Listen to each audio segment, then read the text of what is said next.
Hello everyone and welcome to another episode of SevTech. How are you guys doing today? How's life? I know what you're thinking, Lash, how are we doing on the paperclip situation?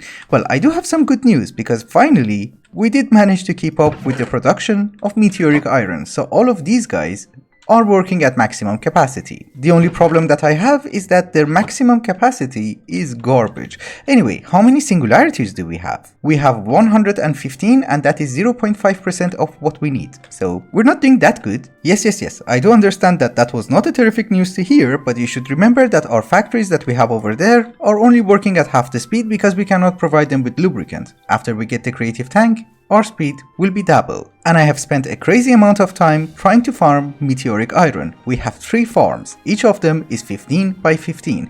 And how many meteoric iron we have in reserve? 117,000.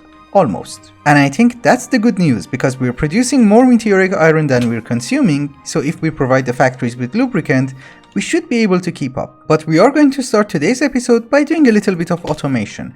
I'm hoping over here at our Botanical Miner we have all the saplings we want. Well, we have all 3 saplings, I put them in a bonsai pot and on top of a chest, so we're getting all types of slime balls.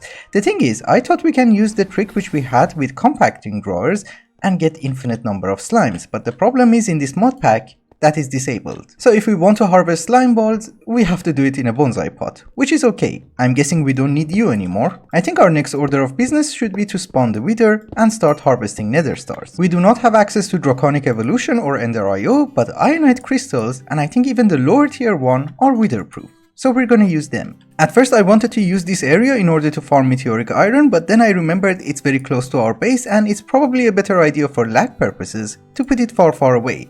But we do have a hole, so let's use it. We have gone through this in a previous episode, but in order to spawn the wither, we're going to use the spawner from RF Tools. For cooking a wither, we need 3 different ingredients, a nether star, a soul sand, and some sort of an organic material, and we're going to use carrots. But in short, we need 3 matter beamers, and that should be okay. The wither is going to spawn on top of the spawner, and after the explosion, the spawner will be destroyed. So I have already made a block protector from RF Tools, and we just need to select the block protector and link it to the spawner. And as long as we're providing everything with power, we should be okay. Oh, we can also protect the cables. That's nice.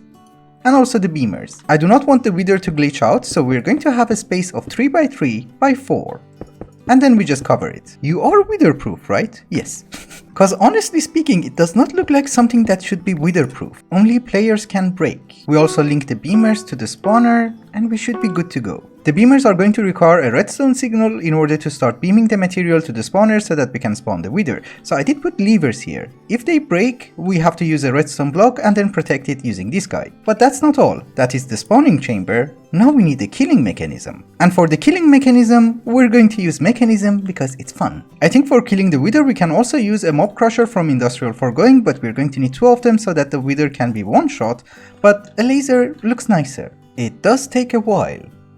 Don't really know why. Oh, and by the way, I forgot to mention that I'm already producing a lot of slates for the creative tank. I should correct myself, I have already made 1 chest of slates. Yeah, 2,400. I have already filled it in again, and with this badge we're almost done with 15% of the blank runes that we're going to need, which is really good. But let us get back to the main task at hand, which is killing the wither using mechanism lasers. So the way that a mechanism laser works is that if you put it next to power, it will break everything for you, and it will even break blocks and kill mobs. But a single laser on its own is not going to do a crazy amount of damage, so we're going to focus them into laser amplifiers, and we're going to have a lot of them, and then we're going to beam it inside the wither chamber. It's just that setting it up takes a bit of time, and that is a problem. Did I break anything over there? Portal seems to be okay, you're okay, you seem to be okay. Good. I have a wireless charger in the base, so whenever I pick up lasers, they have a little bit of charge, so they do fire. And I would like to admit that this is probably an overkill because we're using 64 lasers and 16 laser amplifiers, but I wanted to keep the symmetry. I think half the number should have been enough anyways. I have set up the lasers, we have a quantum entangleporter which is going to provide them with power, and it's charging up. Of course it does not have to charge up, but we're going to have a small test. We're going to spawn a wither inside here, if I manage to get in, and we are going to check if everything works according to plan and nothing breaks. Okay, everything works, that is good, and we fire the laser. It is perfectly fine. We had this issue in Enigmatica 2 as well. We just have to move him a little bit. He's dead. And we get the loot. Of course, if you have more than one wither inside, it's going to be much more effective because they're going to bump into one another and, eventually end up in front of the laser. I was thinking the laser goes further. Huh, it doesn't. Let me read the tooltip for you one more time. Wither proof, only players can break. And I'm not breaking it. I made a few changes over here and the laser is now 3 blocks wide, so it covers the entire wither chamber. Eventually you would have gotten all the withers, but it just took some time and I was in a hurry. So we're going with 3 wide. It does consume 150,000 RF per tick, so this is why it's not always connected. But after we get enough nether stars and upgrade our solar panels, RF is not going to be a problem. We just give you 1 nether star and we fire the laser. They're all dead. It's honestly fun to watch. Oh, and by the way, I did put some amplifiers over here so that they will stop the laser and it does not go like 50 blocks over there. We can turn you off. And just to remind you guys, we need 3 different material to spawn the wither. One of them is carrots, which comes through an ender chest and goes inside the spawner. The other one is soul sand, which honestly speaking, I don't see a need of automating it because we don't need that much soul sand to spawn 1 wither. And obviously the third one is a nether star. We have 125 stars, we need maybe 300. One of the reasons that I wanted nether stars was to get the higher tier of ore miners from environmental tech, but the other reason was to upgrade the blood altar. Cause in order to make those clusters, I think you're going to need a nether star because it's going to consume the activation crystal. We are going to check. Yes, it does consume it. I have made some of the runes, so let us try and give this guy an upgrade.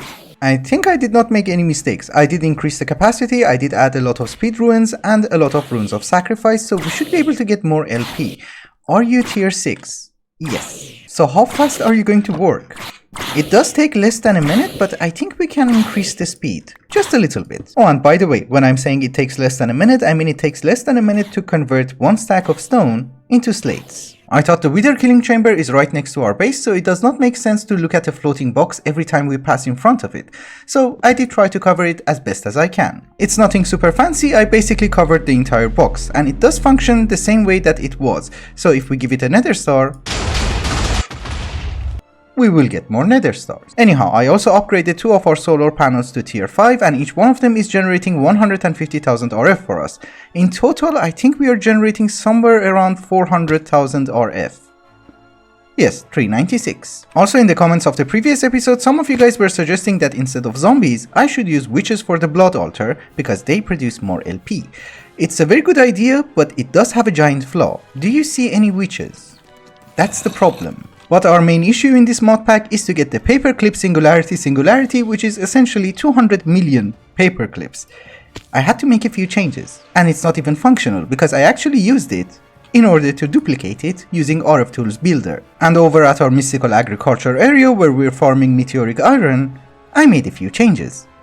These are 3 sets of paperclip factories which I have copied and pasted, so it's 63 paperclip factories and a block is broken. I always knew that this flower system is going to come back and bite me in the face, so apparently some of them grow too tall and void the blocks on top of them. So we need to switch the grass blocks with stone. I just went to grab more cobblestone and apparently it's nighttime and I can show you something. Some of you guys were suggesting that if I have a greenhouse glass, that's a creeper, Yes, as I was saying, some of you guys were suggesting that if I have greenhouse glass, the plants will grow during the night. They don't, and I don't really know why. This is why I always have to carry a purple bed. Oh, and by the way, I do have arc lamps from Galacticraft next to the farm, so the plants do have light levels during the night, but they just don't grow. Okay, I think we are safe from plants, but anyway, I did bring you over here to show you how fast we are generating paperclips using 63 factories over here. This is the speed. And we are generating enough meteoric iron to power them all.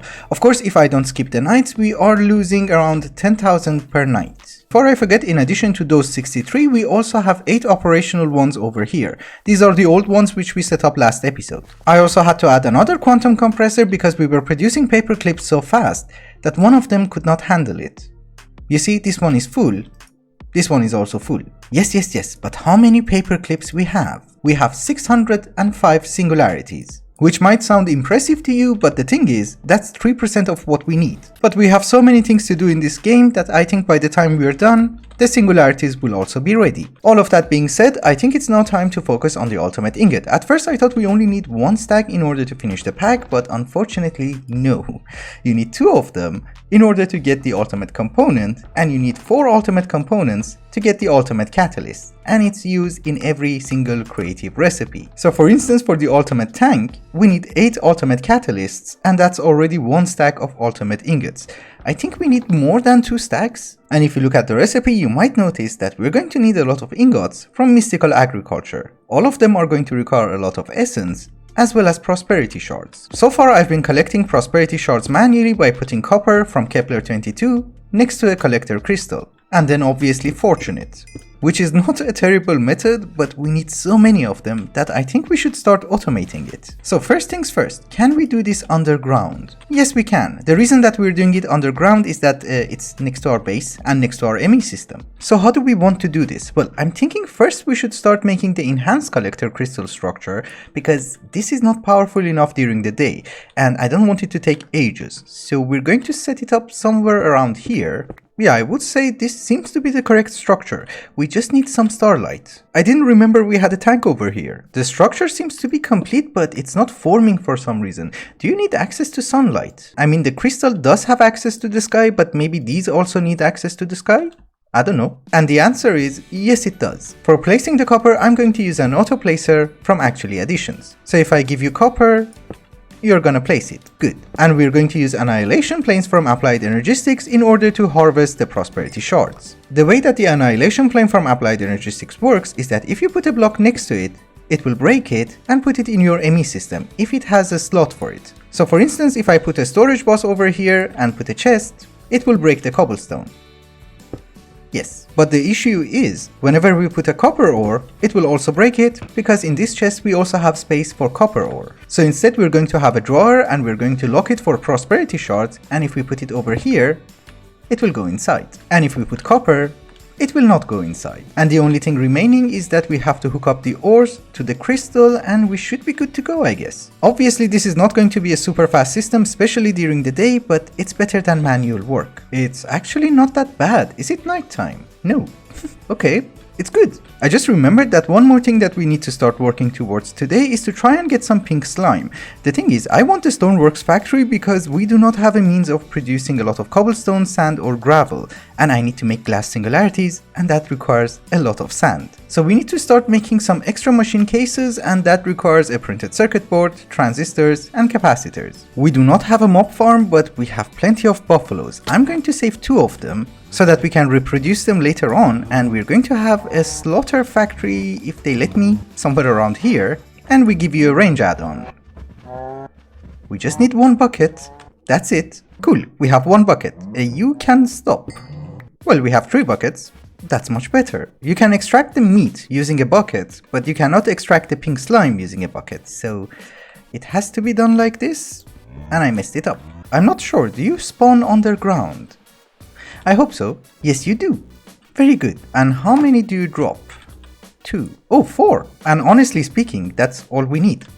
Okay, we're done. In this mod pack, the items that you can make in a Stonework Factory from Industrial Foregoing has been changed, so you can make cobblestone, stone, sand, gravel. You cannot make glass or silicon. And basically what that means is that we only need 4 of them. Well, it was not supposed to be anything fancy, but I just put them inside the wall. We don't need a crazy amount of these, but we need a decent amount. We have the Stonework Factory over here, and then it goes inside the bin from mechanism. And while we're working on the base a little bit, I thought we should add a little bit more drives, because this one has me scared. There is a creeper in my base.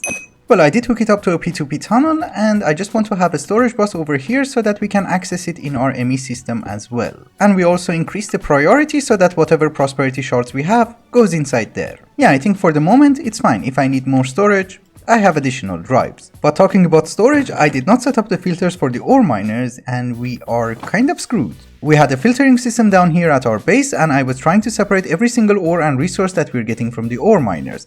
But unfortunately, since we upgraded them, they were not keeping up, so I had to add another one. And I would say that this time it's keeping up.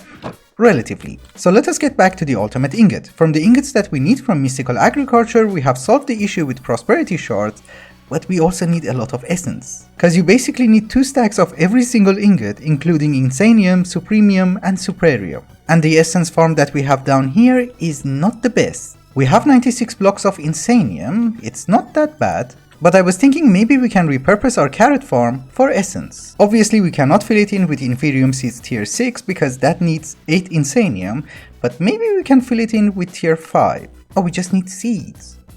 That's it. In hindsight, I should not have thrown away the seeds from wheat. It was a bad decision. I have used every single seed that we have, and I have also consumed half the supply of insanium blocks that we had, but I think at the end of the day this is going to be worth it. Because we need a stupid amount of essence and I'm really confused why. Oh, and by the way, some of you guys were suggesting that in the recent version of Actually Addition you don't need several layers of greenhouse glass.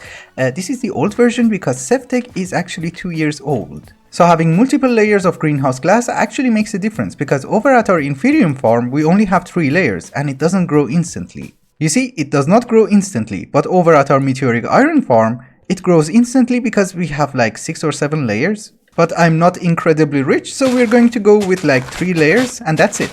I hate the grass. I did hook it up to an ender chest down here because we are processing inferium somewhere around here.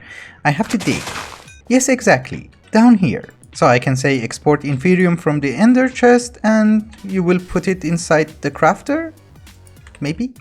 Yes, extract, not insert, and extract faster. Anyhow, I have to make more plants and I have to make more greenhouse glass, but they are slightly expensive, so I will do that later on. Another thing that we need for the ultimate ingot is the Galagadorian metal, the enhanced version, and the reinforced metal, which basically means that we need a lot of stabilized metal. We can buy it from the Amadron tablet, and I think we can buy it using kerosene, and we have like 6,000 buckets. So if I say you are the tank, can I buy 100?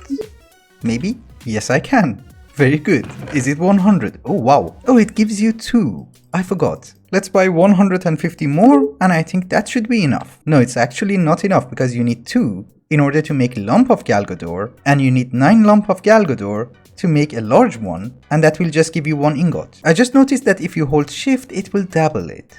Okay, that's nice. We buy 512. Which is 1,000. So if you buy 512, he's going to take your kerosene, but he's not bringing anything back. Nice. For 128, it works. Oh, we need to make this. And that requires fermented spider eyes, which requires a mushroom. There's a spores reactor from Industrial Foregoing, and I don't remember ever using it. So you need water and power, and if I give you a mushroom, you will dabble it. That's it. Honestly speaking, it's not the worst because how much do we need? Now it's the spider eyes which has me worried. We have 900. Okay, that's good. This is honestly one of the worst recipes ever. You need a lot of blaze powder, you need a lot of sugar, you need so much mushrooms. And to be honest with you, I have no idea how many we need. I think we're going to start with 3 stacks of the eyes of the Galagador, but I don't know where we go from there. So again, we're going to have this combination problem, or are you going to work? Oh, we are getting the lump of Galagador. Good. It's just that all of that resources went for 2 stacks. And that's nothing. So if we smelt it on its own, we're going to get molten Galagadorian, which we can use in order to make the Galagadorian metal. Which is something that we need for the ultimate ingot anyway, so we already have 2 stacks of this one. This is going to be painful, because this is the enhanced version and needs the large lump of Galagador, which is... oh my goodness. Well, let us at least process this one, so that we can say, oh, we had an achievement for today. I also put the recipe for insanium ingots, and can we make 128? Yes. So we can have 2 achievements for one day. This is the recipe for an ultimate ingot, and this is what we have. We still have a lot to gather. So I just did a small calculation, and it seems in order to make 2 stacks of the enhanced Galagadorian metal, we're going to need 18 stacks of these, and that is going to be very painful. But wait a minute, it gets worse, because we also need 2 stacks of Ender Alloy Ingot, the advanced version, and that needs a shulker shell. So we need to go to the end next episode. Yeah, we actually have to go to the end, because in order to make the creative flight modifier, we need a syringe for shulkers, and we need 4 Elytras. Oh, and by the way, we have 867 Paperclip Singularities, which is, if it reaches 1000, that's 5% of what we need. It is going to work twice as fast once we get the creative tank and we can provide these guys with lubricant, but unfortunately, in order to make the creative tank, we need the ultimate ingot. And we also need more meteoric iron, because I think we're losing, yes. I spent so much time underground that I think I skipped a few nights. Anyway guys, I think it's also a good time to wrap up the episode. Thank you so much for watching, and I hope you enjoyed it. Till the next one, bye bye.